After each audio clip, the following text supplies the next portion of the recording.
So I'm going to take you on a little ride through the airport of Logan Airport.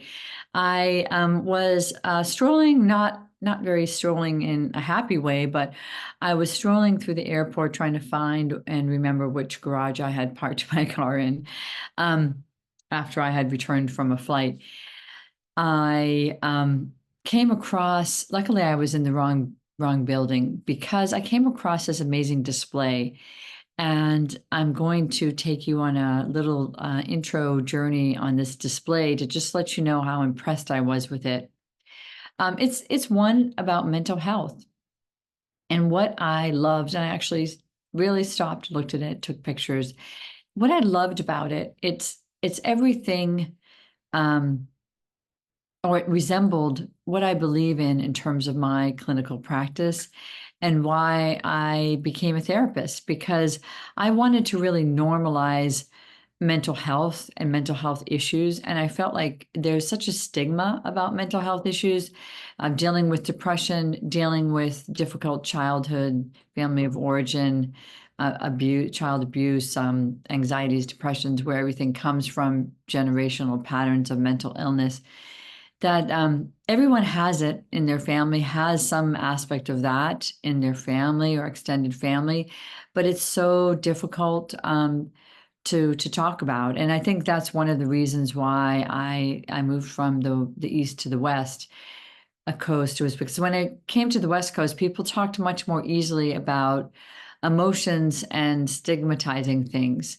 And that to me was a huge relief, because I felt like then I was with my people and I could actually explore mental health issues, and um, and then get trained to help people deal with them.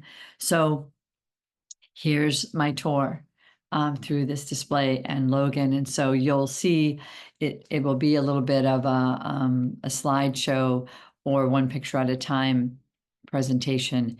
And I'll just give you a few commentaries of what it made me think about. So the first one is, I want people to know they are not alone, and that, mental health issues might stop you from imagining that you can live the life that you want, that you can have family, that you can have kids, that you can function well, that you can achieve, or maybe you're stuck in sort of comparing yourself to the people around you and feeling like you're not going to add up. And I love this normalization about that you're not alone, that so many people are suffering from mental health issues, um, that sometimes it's so hidden you don't know. But oftentimes I hear stories about people having a hard time retaining a job, or feeling like they can't tell their supervisor that they have a mental health depression. Some days they can't get out of bed because they're afraid they're going to lose their job. And I remember being in one of my groups, and someone said, "Gosh, if I had a cast on my leg, my boss would have let me go early so I could be on time for group, because it would be so evident that I needed to get physical therapy. But if I don't take care of my mental health, I can't function." And I thought that was such a great point. And this slide shows someone who struggles with suicidal thoughts and addiction, alcoholism, and a musician, a famous musician. And the thought is, I am not crazy for feeling this way.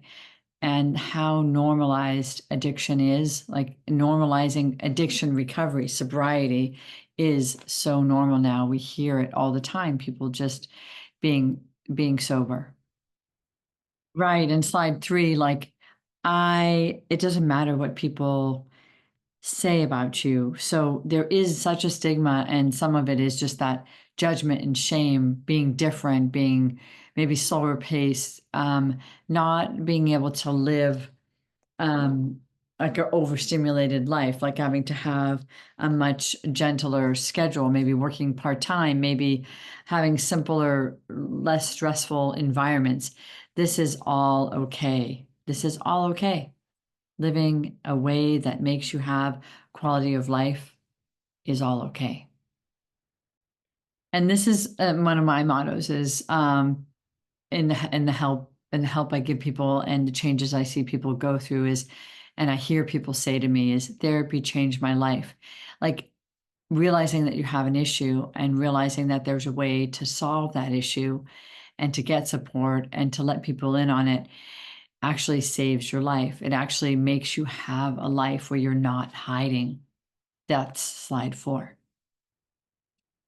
This reminds me of something that somebody said to me this week is my strengths are bigger than my fears. And this is slide 5, and it says, if you can show compassion for for your fears, you can begin to overcome them.